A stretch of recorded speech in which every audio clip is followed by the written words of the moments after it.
Kindly subscribe to our YouTube channel, see how to. Click on the subscribe button below and also click on the bell beside this. This will notify you once we drop a new video. Thank you.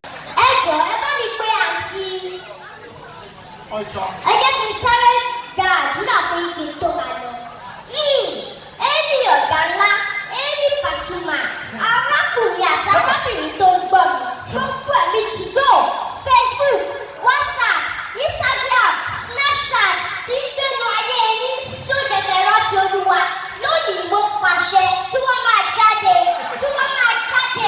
gbogbo ẹ̀mí jókíjó, ijó òwò, ijó ìṣọ̀kí, ijó olójú, ijó wọ́kọ́nà, ijó ṣàkúṣàkù tí ń gbẹ̀rù ayé tí ó jẹ́ kẹ́rọ́ tí Olúwa lónìí mo pàṣẹ kí wọ́n máa jáde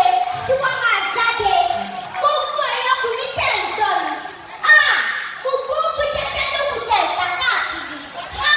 Olúwa ò, gbogbo ẹ̀yà jẹ́ sọ́rẹ́ lẹ́rẹ̀bẹ̀, Rútò, Bàbá Ìjẹ̀bú, kù tí ń gbẹ́nu ayé ẹ̀mí sọ̀kalẹ̀ tí Olúwa lónìí mo pàṣẹ kí wọ́n máa jáde.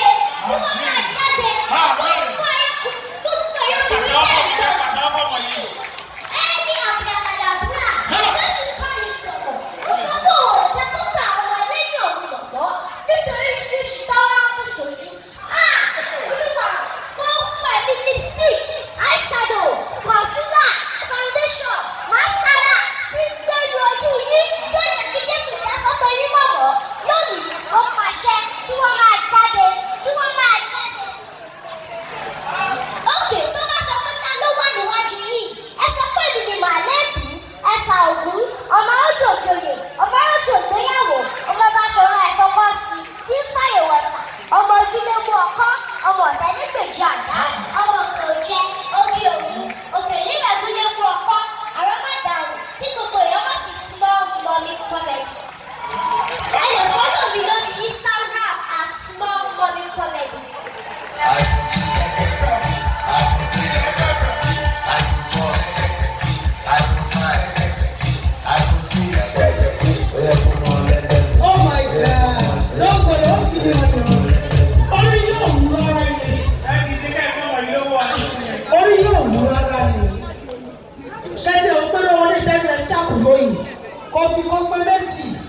How old are you, darling? How old are you?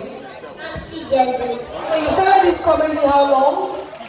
4 years old. From 4, so you've been doing this for 2 years. What's your full name? My full name is Ashafasa Lamont. Because she's so intelligent. She's smart. Ashafasa Lamont. You're from Lagos or what state? Lagos State. Lagos State. Your mom is here? No. No, she's not here. You're super talented. Well done, darling. Well done. You can go. A round of applause for her. Yeah. Are you down? I feel that feeling. I told her. Are you down? Are you down? I'll see you 5,000.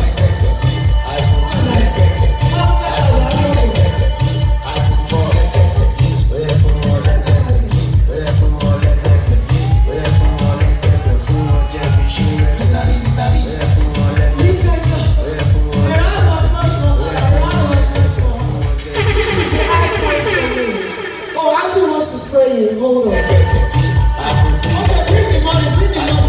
I'm a manager. I'm a manager now. Don't go. Stay here. Come and stay here.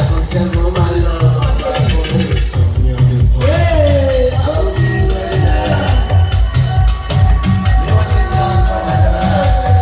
I'm a manager. See me. I'm a manager for show. See me more Thomas. I'm a manager now. I like you for my ego.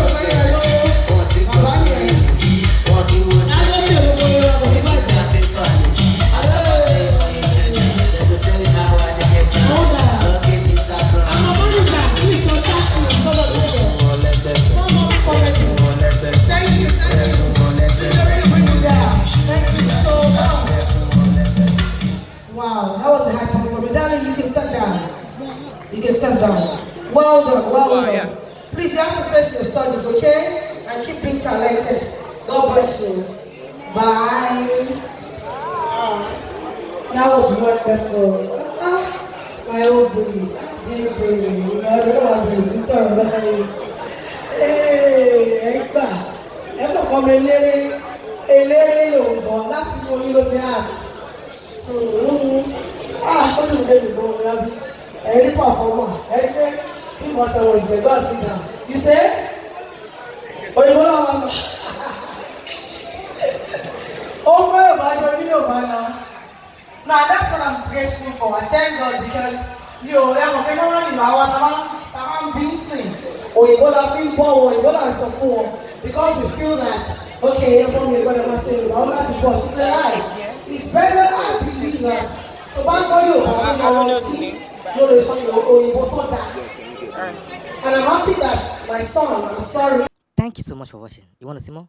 Click below and subscribe because we drop video every day.